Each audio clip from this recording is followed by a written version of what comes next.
teman-teman peserta di sini. Di sini saya akan menjelaskan mengenai tentang tanda bahaya umum dengan asesmen gawat anak atau SAGA. Jadi di penilaian dan klasifikasinya itu saat yang pertama itu kan kita harus periksa tanda bahaya umum dan namanya SAGA atau singkatan dari segitiga asesmen gawat anak. Di mana di sini itu yang pertama kita tanyakan itu adalah dia kunjungan pertama atau kunjungan ulang. Kalau misalnya pakai kunjungan pertama, kita pakai klasifikasi pengobatan yang ini. Tapi kalau kunjungan ulang atau tindak lanjut, kita pakai yang bagiannya warna hijau. Nih, perbedaannya itu nanti setelah itu, misalnya pasiennya atau si ibunya menjawab ini kunjungan pertama, yang harus kita tanyakan itu yang tiga pertama, yaitu adalah apakah tidak bisa minum atau menyusu, apakah memuntahkan semua makanan dan minumannya, dan yang terakhir apakah pernah kejang selama sakit ini. Jadi kalau dari pemeriksaan atau dari anamnesis ada yang kita dapetin, salah satunya aja bisa kita checklist atau kita kasih tanda positif atau kita lingkari di daerah yang ada yang kita dapetin. Terus kalau misalnya dari ketiga ini ada didapatkan, kita lakukan lihat dan dengar. Lihat dan dengar itu ada tiga, ada penampilan, ada usaha nafas, dan satu lagi ada yang namanya sirkulasi. Dimana kalau dari penampilannya kita lihat tuh apakah ada kejang atau tidak. Terus bisa nggak pasti anaknya sadar atau tidak. Kalau anaknya sadar berarti kemungkinan untuk pandangan kosong atau mata tidak membuka tidak mungkin karena anaknya sadar, berarti masih bisa kita ajak ngobrol, kita ajak main.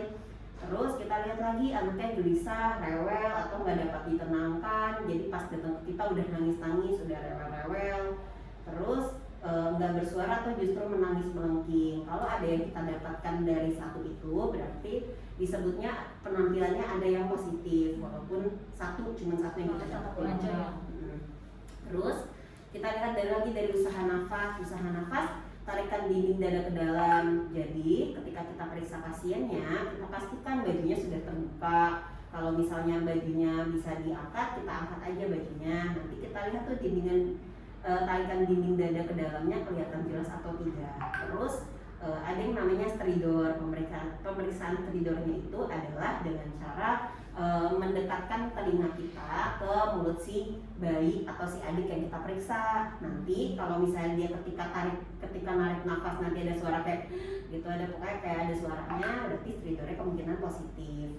Terus kita lihat dari nafas cuping hidung dan mencari posisi paling nyaman dan menolak berbaring. Biasanya adiknya itu lebih suka yang tengkurap meringgi ke sebelah kiri atau lebih enak pakai bantal.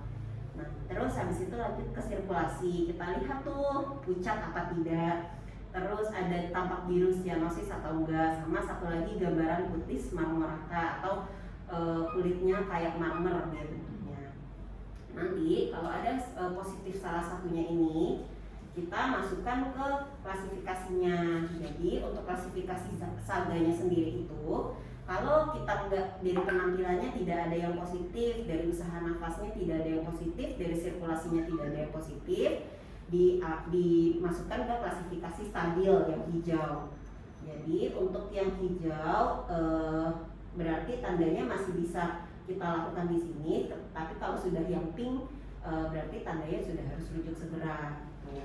Nah, terus kalau misalnya nanti ada yang ketemu nih satu aja, misalnya usaha nafasnya ternyata ada yang bermasalah atau sirkulasinya sendiri ada yang bermasalah atau penampilannya bermasalah, itu kita masukkan ke penyakit sangat berat atau yang pink. Di mana penyakit sangat berat itu ada lagi klasifikasi lainnya, bisa gawat nafas, bisa gagal nafas, bisa shock terkompensasi, bisa shock dekompensasi, dan adanya gangguan metabolik. Nanti itu tidak usah kita tuliskan di klasifikasinya, cukup kita tuliskan di penyakit sangat beratnya aja.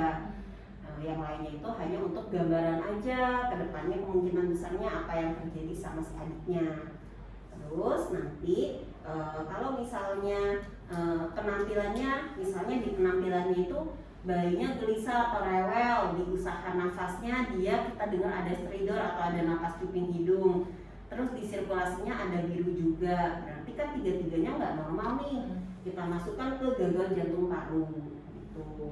Nanti setelah itu setelah kita masukkan klasifikasinya, kita masukkan tindakan dan pengobatan sesuai sama yang ada tertera di tindakan dan pengobatannya.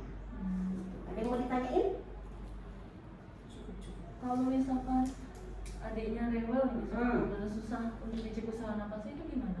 Kalau misalnya Banyak banget kan anak balita yang berkata kayak nangis, benar-benar ngamuk ketika ditidurin gitu, itu juga ada, itu gimana? berarti tetap kita tunggu tenang dulu. Kalau kita sudah tenang, baru kita cek untuk tarikan napas, stridor, karena tidak boleh dalam kondisi yang lain. Tapi kalau emang benar-benar nggak bisa tenang banget, ini adanya kan ada tuh kasus kayaknya memang benar-benar nggak bisa banget, dia akhirnya ngamuk. Kalau itu Kenapa yang gitu? kalau itu nanti kita coba telusuri lagi ya. Oke, terima kasih. Ya, sudah Bu.